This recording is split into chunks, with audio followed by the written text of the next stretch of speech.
Greetings and salutations to our fine podcast audience. Welcome to 3 Peas in a Pod, episode 290. We made it. 10 away from 300. All the round ones just kind of make me think about that. You think we're going to make it to 300 before the end of the year? I feel like it's more. Well, yes. I think it's more likely than not. More likely. I think. How many weeks we got left? If I were wagering on that thing now that you can wager on anything. Oh, isn't that funny? Whatever. You can bet on anything. I can put this up. I bet by this time next year, Okay. We'll be at the more important number, which is 333. I like that number. You like that number, huh? I like 333. You I like that a lot. Half Why? a 666. No, because it's what? That's a third repeating. Yeah. If you put a little decimal at the point, you just keep on going That's down. funny 'cause Eventually, you got to hit a 4, but you just keep going. That's funny because one of my favorite podcasts, they'd had a 666 episode, The Holy Post, and then they talked about satanic stuff, which I thought was hilarious. That was funny. It's perfect. So anyway, we're going to make it. We're going to do our best to make it to 300. But until then, we got 10 more to go. Speaking of your 666 thing, I was at the glasses. Getting my glasses. I've just recently. Oh, the optometrist. The optometrist. Thank you. I've only been once, so I don't know the proper name. But I went, got my glasses, and while I'm there was somebody checking out, getting their price. Their glasses, it sounded like were $600, but it was 666, and they said you're gonna need to add something else onto that because I won't buy those glasses. I was like, why was it not subtract something from that? But I'll pay more money. Yeah. To get it off the 6.6, and they were dead serious. They weren't. I sure thought it was a joke. I chuckled. I wasn't with them. In the early days of this church, do y'all remember? You remember Phillips 66 gas? Oh, I remember. I remember Phillips. They probably still exist, don't they? I don't know whether they do or not. But I had a Phillips 66 gas card, of which the first 3 numbers were 666. Oh my goodness! And there was a guy. You had the mark of the beast. I know. There's a guy in our church that wanted. I had to go to his house to talk to him about the mark of the beast. Oh my goodness! And I said, "Well, I got it right here." I bet he loved Well, that. I said, and it's about buying and selling, and I have it in my hand. Oh man! No problem. He doesn't come to our church anymore. Really? So shocked to hear that. So today, Nathan has a topic he would like us to talk about. But his great nephew does. You didn't need to give all that information. And his name is. Stop. Just stop. Here we go. Nathan's going to tee up today's topic. Yeah, so the topic I have kind of comes from the series we're currently in that while we're filming this called The God I Wish You Knew. And there's really a couple points of that. One, we've actually done a series with this title before, years ago. Long time years ago. Was a different kind of slant on it, but... You were but a tyke. No, I was on staff. Were you? I was on staff. He preached one of them. Then we did it again because I remember early in my career here doing something. I wouldn't doubt it at all. Yeah. Hey, we recycle things. Oh my gosh. We do. But yes, we did this series, yes, and but this one's a little different. And the goal of it is really to, one, paint a picture for people, because certainly our church has always been just very blessed by God to have people who have been either burned by the church or disinterested in the church or just new to faith in general, don't have any idea.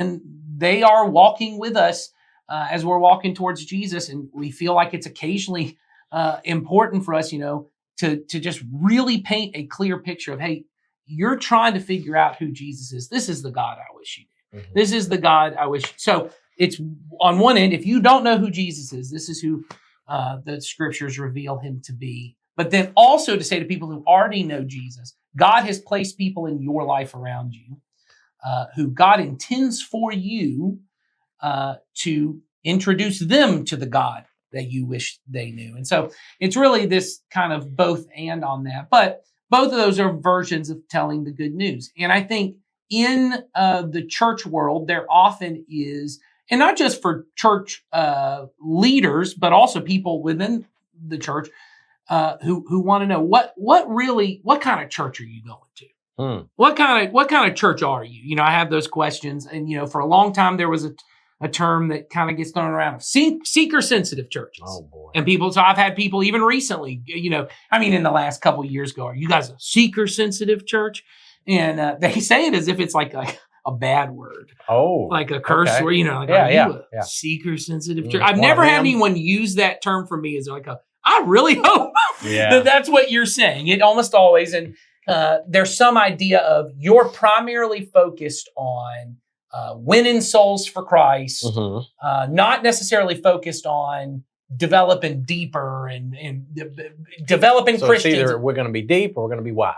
Sure. Yeah, that's a good way of saying it. Yeah. And then there are other churches that kind of go into, well, we're really, discipleship focused. And we really want to take Christians and equip the saints and, all this kind of stuff. And so there's often feels like within the church world and within people who are kind of in Christian culture and are looking for churches, like there's a tension that you got to manage between reaching lost people and making people better disciples. And we even have strategies within church worlds of we have evangelism strategies, and then we've got discipleship strategies. And those are usually two ends of a different kind of, funnel or different kind of pathway or whatever the thing is. All right. And the maybe not necessarily the question, but really a point of conversation for us to have is here at Community Christian, we really see those two things as intertwined, not as not separate. Yeah, they're not. It's not a tension to be managed. You can't really do one without the other. And so here's how I'll set it up, and then we can talk about how it goes. Is the Great Commission, what the mission we were given to go do, which usually in churches that are really focused on the evangelism part. You're going to hear multiple sermons on this, right? It does not, Jesus doesn't go, I've been given all power and authority, and therefore go and teach my message to people. Or go, and I just recently, once again, reading Dallas, and he said, most of us go out with a message about Christ, not the message of Christ. We go and tell people about Jesus, not go with what Jesus said. And I thought, well, that's very convicting in the way that, a guy who's been dead 10 years can still do. And so anyway, the instruction is go and make disciples, which assumes there are people who aren't disciples yet. And I need to make them disciples. And then on the other end of it, I've got to baptize them in the name of the Father, Son, and Spirit. So that assumes there are people who are unbaptized that I need to. But then I've also got to teach those baptized people to do everything Jesus commanded and Jesus promises. And if that's what your life is about, I'm going to be with you always. There will never be a time that I'm not empowering that. I'm not walking alongside you. And so every evangelism effort I have to have has to be about discipleship in some way, about making a disciple. And every discipleship effort I have to do has to ultimately be with the end goal of these are people who could make disciples and be an evangelist of the good news. So in our mind, that's the way that works. But y'all have been in ministry longer than me and been in the church world longer than me. And so I'm sure you've also felt those tensions at times that certainly whether you have personally felt it, you felt other people bringing that tension into it. So what has that been like for you? Wow. Well, gosh, I didn't know you were going to ask me that question. How has that been like for me? I will say it has. Ed's been doing it a little longer than me. But I remember when starting out in ministry, there was definitely that sense of a tension. It was a very much an either or thing.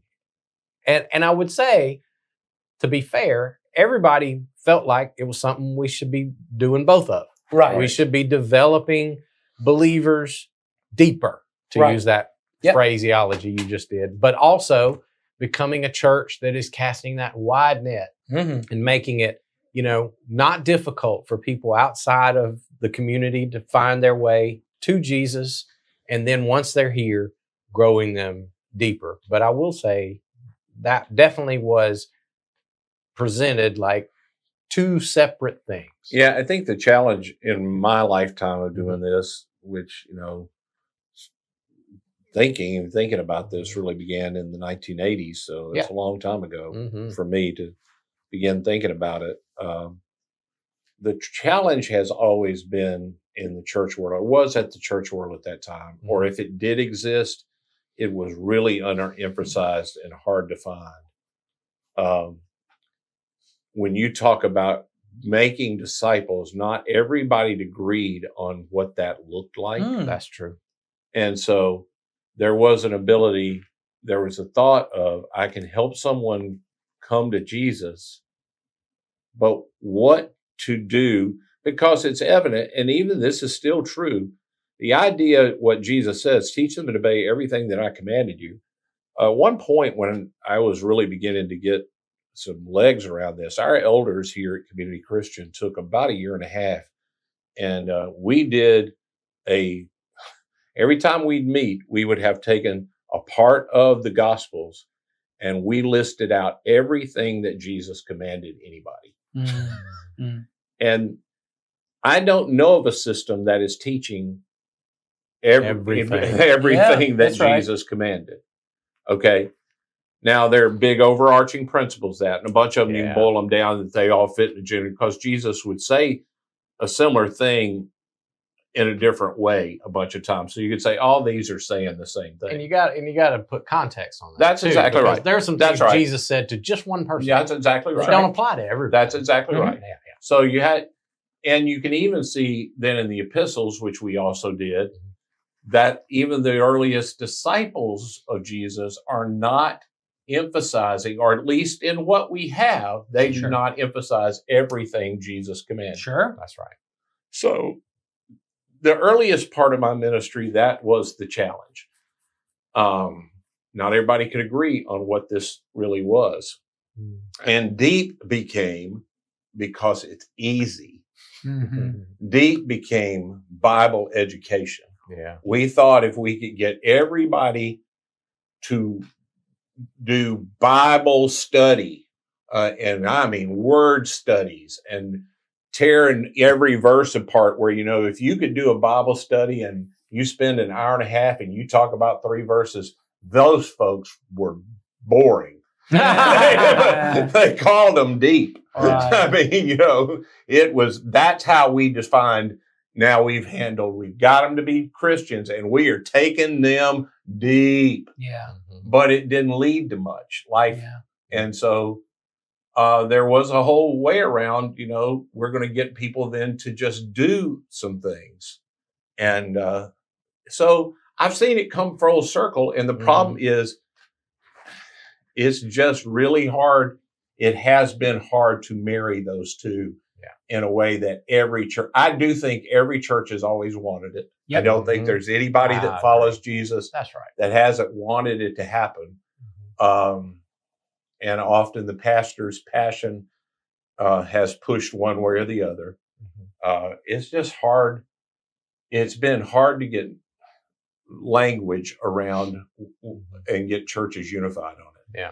And we've done a better job of that, I would say. And it's taken us a long time, and whether we have it right or not, I don't know whether we have it right or not. Don't have it all the way. But we're 10 years into this thing of, I remember I had written on my wall for years a piece of paper that we did at a retreat that at the end of there was a blizzard, which may have indicated something. I remember that. And the top of the page, the thing I posted on my wall was, discipleship is the answer for everything. Yeah. And that's where we began to change, to go toward discipleship that would lead to evangelism, and evangelism that would lead to discipleship. And that became our focus. And that was right at 11 years ago. Yeah. And I will say, Nathan, you're going to love what I'm about to say. Just going ahead and preface this. You're going to love what I'm about to say. That makes me feel like I'm not going to love it. I am currently, right now, as we speak, reading The Patient Ferment of the Early Church. No, you're not. I am. It's on my nightstand. Funny. It's on my night. Funny. I'll take a picture tonight and show All right. I'm literally in the middle of that book. I'm going to commit here publicly on episode 290. I'm never, ever reading that book. That's Nathan's favorite book. It is my favorite. It's at least my favorite book to reference. I do like to reference that book a lot. Two of my closest partners have read it. I don't know why I would need to. That's true. You've heard us quote everything. I just need to listen to them. I will say, in Alan Kreider's assessment of the early church, when he looks at what the early church was defining as everything Jesus taught that they were obeying. Mhm. They kind of honed in on the Sermon on the Mount. That's right. That's right. That was sort of their Yeah. guide to this is what Jesus taught. That's us. right. That's And right. we're going to try to figure out how to live that out. He also makes the point of, for them, and he just says, the very first 300 years of the church, you don't see the word evangelism used Right. pretty much at all. Right. Right. So for them, it was not two categories. Right. Yes. It was And one thing. Their one thing was living this patient lifestyle of Mhm. the Sermon on the Mount In and front of other in people. front of the And- world. Yeah. So that's what they were doing. So They assumed, at least in Kreider's point, I've heard other people make this point as Mhm. well, which is they assumed evangelism will take care of itself as I become a person who is following the way of Jesus. And what I don't mean by that is this thought that, like, mm, people are just going to recognize That's it on right. their own. mhm. What they mean is it will eventually, and it's kind of what we've been saying in this God I Wish You Knew. And I almost titled it this, which is a God worth knowing, because I do think the issue for most believers, and I'm talking about myself, this was a conviction I came to years ago, even when I was in ministry, which was the reason I feel like I have to sell people on Jesus is because I don't think Jesus sells himself. Mm. And I feel like I encountered a God worth everyone knowing? Yeah. Because if what I've encountered is a solution to everyone else's problems, you're afraid of going to hell when you die, or you're afraid of all these bad things in your life, Jesus will fix that for you. Then I've got to sell a solution to a problem, not what we've been saying in this, that Jesus, life with God is the pearl of great price. And when There a you go. person will see it, Mhm. they will inevitably, and not just that they'd be drawn to me, I would share it in such a way that they would go, oh, this will be it. Now, that doesn't mean everyone will want it, because people were walking with Jesus. Jesus could not be more clear about who he was. That's right. Right. And everyone looks at him and goes, nope, I not don't for want me. that. That which goes a little bit to the episode we had last week, but it Mhm. is possible to see Jesus clearly and say, that's not who I want. Mhm. And so that doesn't mean I'm no longer responsible for selling people on Jesus. My job is to become a person who is so enraptured by Jesus, so in love with Jesus, and so convinced that he is at work all around me all the time in the lives of other people, that if I would pursue him in their life, then he would open doors for me to say, hey, this thing you're experiencing, this hunger in yourself, or even this disappointment with life, all of that is a sign God is doing something. And if you lean into that, Mhm. that would change everything.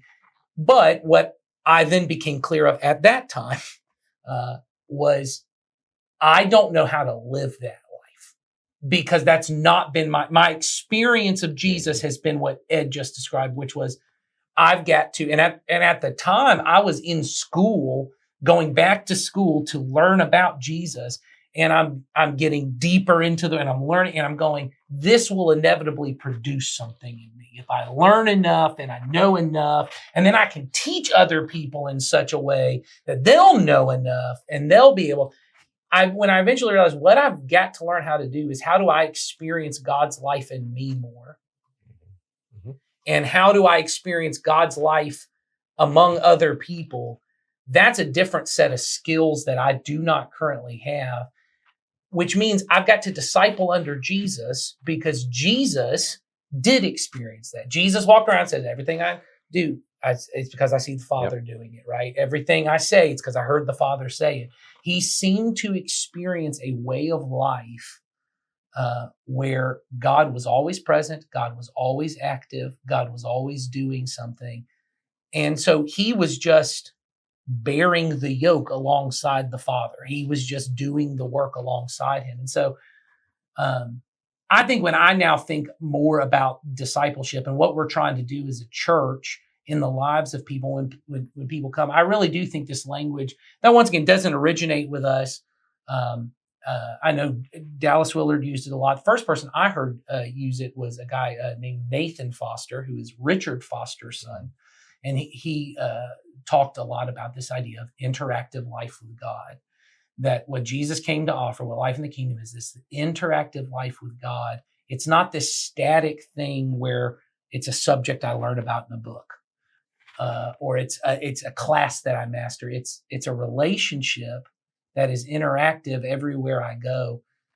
That requires discipleship, but the nature of it is that's going to be the way we call it in one of our discipleship programs here on Mission. We call it on the job training. Mm-hmm. It's not, I go off to a classroom and I learn, as Ed was talking, I get real deep and I learn all the things I need, and then I'll be prepared to go out. Or what is really big right now in Christian circles is I'm going to adopt a bunch of practices I didn't have before, and I'll get really holy, and then I can go out and do stuff for other people. The way Jesus seemed to do it was he grabbed fishermen and tax collectors, and he goes, all right, we're going out. I'm going to heal people. And then he turns at one point, I'm going to give the Spirit to you. You're going to go heal people, which you got to imagine the fisherman's like, I'm not sure. I can't take the next guy. This is not going to be it, which we see. Occasionally they'll come and go, we can't cast out a demon. Mm-hmm. And they go, how do I do it, Jesus? Because you'll need prayer and fasting to do that. The reason they took on the practice, and this is the way Dallas Willard would talk about it, is the practice was to achieve a goal. All exercises are to achieve a goal. It's not to get good at the exercise. I don't pray to get good at prayer. I don't fast to get good at fasting. I fast for a purpose. I pray for a purpose, and that produces something within me that then I actually would have something to share with other people. And so when I think about the way that when people say, what kind of church are you? Are you, seeker sensitive? Well, we are very aware of the fact that there are people. I'm going to say, are we sensitive to those who are seeking? I would hope so. Yes, I think we are. I think we are very, and we're very aware. And I watch lots of church services. I think we are aware in ways that I go, we're constantly saying to people, if you don't believe, here's what we're doing. Here's why we do it. We're never even changing what we do. We're not apologizing for what we do. Because when I was explaining to someone who was Shay, who just came onto our staff, when I was talking with her before she moved here, I said, I don't even think of what we do as putting things on a lower shelf for people. Mm-hmm. We're just saying, here's who we follow and here's what we do. I just want you to understand why we're doing it. I just want to explain it. It doesn't have to be a lower shelf. I do think it is a way of going, if you had somebody in your house and they said, where's the restroom? Mm-hmm. And you go, oh, by the way, the hand towels are right over there. Or the toilet has this weird thing. It's just loving. That's right. It's just me explaining to them. I'm not very kind to a guest if I don't explain to them, hey, that toilet's going to run. It ain't your fault. Just, that ain't your fault. That's going to happen. We just don't fix those things. Yeah. But are we willing also in services or in programs that we have to say things that would be unpopular? Sure. Or might be even come across offensive if you don't agree with what Jesus says on that? And are we willing to teach that? Absolutely we are, because our goal is we want to form people who desire Jesus. And if Jesus says this is the way to live, that's the way we're going to try and walk after it. And so it's not a matter of watering something down or deepening it. It's presenting who we understand Jesus to be through the scriptures. And through our lives and our community together. I think the way we tend to describe it nowadays, we're Jesus people. We're just ordinary people that are trying to live our lives. I do think as long as you can allow people to experience it, if it becomes apparent over time, they see you in a situation that they can't imagine being in, and the way that the Lord helps you handle it is vastly different, that becomes intriguing to people. Yeah. You don't have to sell it like this, because they may never have the same situation, but they watched other people go through it and they didn't handle it that way. And the Lord helped you handle it a different way. And when they ask you why, you go, well, the Lord helped me with that. I was able to go through that with the Lord, and he would help you in whatever situation. You may never have the same situation, but you have situations that you need help with. He's willing to give grace for that. And, grace is just the power to be able to do what you can't do right now. Which is all the more reason for us to become those kind of people. Right. Yes. Who are being led and helped and guided through life by the Spirit of Jesus. And I'm not saying it's I don't want you to hear me say it's a sin for a Christian to be anxious or a sin for No. a Christian to be Sure. angry. But if I am not becoming a less anxious person, Right. a Yeah. less angry person in my development, again, slow development, long obedience in the Yeah, same direction right, is what right. we say around here. But if I am not becoming that, then what am I offering to the world? Yeah. If Well, I'm becoming more crotchety as I get older, I certainly am not showing a pearl of great price to the It's world that right. what they would want. That's where the practices are of value to us, Yes. because Yep. Yes. I have to figure out what practice. Mhm. There are a lot of things that nobody wants to talk about this. People read, I think, Romans 7 very wrong, and that Paul's making excuses of there are things I don't want to do and I just do it. And, Yes. there's nothing I can do about that. That's Jesus not, saved me. Oh well. that's not what he's Yeah. saying. No. Because later he says all those things, you need to rid yourself of that. And there Yes. are practice. What he's saying is my spirit doesn't want this, but this is bound up in my bodies. It's in my Yes. members. And there are things that our body has just done and felt and for long periods of time. That's right. That we must, as Paul would say, train our body. I beat my body, he says, Yeah, daily into to bring it submission. into Yeah. submission. Ed, you just remind me of a conversation I just had last week. I was in my own mission group with a guy who he and I have known each other now. Gosh, it's well over 20 years. He's been a part of this church for at least that long. I've been here for 30. And we just got to talking, and both of us were able to sit there and look at each other, and we both said this in different ways. You are different. Mhm. I remember when I first met you, and he said the same thing to me. He said it's been a joy to do decades alongside of you, and I have seen the Lord change you. Mhm. And I looked back at him and I said, well, I said, I especially have seen the Lord change you in the last 5. Mhm. And I said, something has gone on in your life and your heart that the Lord is really developing some things in you that I think are beautiful. Yeah. And it was a precious time that we spent together. And it reminded me of, I've had this conversation with my wife too. And we sat down and watched our wedding video for my daughter who's now engaged, and she wanted to watch it. And I got done watching that video, and I had this experience. And I looked at my wife and I said, I feel like I owe you an apology. She said, why? And I said, because that guy on that video was an idiot compared to what I see now. And I am no saint. I am not perfect under any stretch, but the Lord has been gracious and has shown me and changed me. I don't think the way I used to back then. Right. I don't feel the way I feel back then.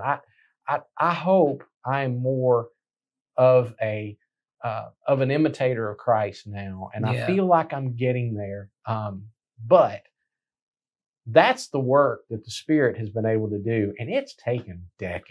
And it isn't just the Spirit; it's me cooperating. Me That's cooperating right. with You it. gotta That's right. That I don't want to give the idea that Mhm. we are not among those that believe Yeah. in sanctification as a process that is a second work of grace and Oh, it no. just happens. Mhm. It is a work of grace, Yeah. Yeah. but it's a work of grace alongside of me. I have to participate in what God is wanting to do in my life and allow that to happen. Mm. And all the sins of the flesh, and they're often just in my flesh. Yep. That's right. They have become not a part of my spirit. I don't want them, but my body wants them. Yeah. And I have to train myself. But over time, my body has Right. become less wanting. of That's those right. things. That's right. And That's right. That has been amazing to see. That's right. Yeah. The Spirit Again, will lead you to all of that. Yeah, and that's something I say that I have not done. And in some ways, I go, wow, how did that happen? Right. That's right. Because I would have never thought that way or Mhm. felt that way or wanted the way That's I right. currently want. That's a work That's that right. was done within me, along with my cooperation Yeah, that's with right. the Spirit. And thanks be to God for that. I think that's what Paul was talking about. Yeah. Thanks be to God that I have been saved That's right. That's from that. Mhm. That's you know, right. that's been a blessing. Yeah. So, Yeah. And I think that then ultimately becomes the gift that I can give to other people is that I actually have experienced Well, what we're called to be is witness, which Mhm. assumes I have experienced something. Mm. A Yeah. witness has to have seen something, experienced something. You can't testify about something that you haven't experienced. And it isn't just the moment of salvation. Yeah. I am a witness to what I am currently experiencing with Christ, Yeah. what is currently happening in my life. I am Yeah. a witness to that. Well, and the message of Christ is that the kingdom of God is at hand, Right. which means, I just read this morning in one of my devotional times. It means in the same way that you would say the dining room is right there. He's saying it's as close as your hand is to touch. And what that's saying is well, that's what you're witnessing to. What you're witnessing to is there is a life that is available right here, and you can experience it right now. Now, that won't mean that you'll experience it all the way that you will experience it in 30 years Right. or in 40 years, or that you will eventually experience in the fullness of the kingdom. Mhm. But you can experience the same power and presence right here, which people do experience. That's why often, and I think it's because the picture people are handed is this moment of salvation thing. Most people do have this moment where, and I'm talking about this on Easter, where it's like the lights come on. It's your road to Damascus moment. The lights come on, and that it's very clear. Oh, this is what the kingdom feels like. This is what Jesus feels like. This is what, and it's emotionally overwhelming. And you go back to that moment Mhm. again and again because it was so clear. But then I'm saying this on Easter as well. There's also the road to Emmaus, which is more like a sunrise than like the lights coming on, which is you walk beside Jesus every single day and you don't recognize it's always him. Yeah. But then there comes a moment where you go, why was my heart burning all along? Which is the part you're talking about, where you look back 20 years and you go, oh, God was with me all those moments, yeah. and he was shaping me, and he was forming me. And He that was so patient. and he was so patient, and he shows me all of these things. And it's more like a sunrise where it's hard to tell in the moment, is it dawn or is it dusk? But then there comes a moment, once it's noon, everybody knows it's daytime. Yeah. It's not the lights coming on like a blinding light like it did for Saul, where it knocks you off your horse and you're like, oh, there's Jesus. It's sometimes very slow, but that's the witnessing part is I don't even have to see too much of the light. When I'm in the darkness, when I see any light, I can point you to the light. Mm-hmm. I don't see the picture as clear as maybe someone who's walked 30 years. I haven't tasted and seen as much as everyone else, but I can see the light. And the moment that I see the light, I can point someone else to the light. And that's the goal but there are people who, and this happens to many of us, I get so obsessed with, I'm going to go off and take the light. And I'm going to go over here and me and the light are going to get really close. And Jesus describes that as putting a bushel over it. Mm-hmm. And he says, what you got to do is once you got the light, you got to go let that light shine in front of me. Mm-hmm. You got to let whatever light you get, no matter how big or small it is, people got to see it. And that doesn't take you to be able to do everything Jesus commanded to do it. You can do it on the way, on the journey, and it'll happen. Because a lot of people, which is why a lot of people, when they first get saved, is when they reach the most people. Yeah. Because they see a little bit of the light, but that light is so clear to them. Because they were in darkness so long, they go, you got to see this. But it is possible for a person 30 years in to still be just as fruitful if they're still just aware of, I'm walking with the light. I'm walking with it. So anyway, that was a good discussion. That's what I wanted us to talk about. And certainly for people at Community Christian, it's the life we want everyone to experience, whether you're brand new to faith or whether you've been walking with Jesus for 30, 40, 50 years, is that every day the light just gets a little brighter and you're able to point someone else towards the light a little bit more. There you go. I hadn't said this in a few episodes, so I'll just say it. If you want us to talk about a specific topic, not the ones that he brings in. That's right, whatever I got. Off of Reddit or wherever else. Wherever it's coming from. Anyway, if you want us to talk about a certain topic or you have a question you want us to tackle, there's always a link in the description to the video and to the podcast. You can just click there and send it to us, and we'll get right on it as fast as we can. So, all right, I don't know if we'll be here next week. Maybe not. Maybe take a week off. We'll see, depending on what y'all send us.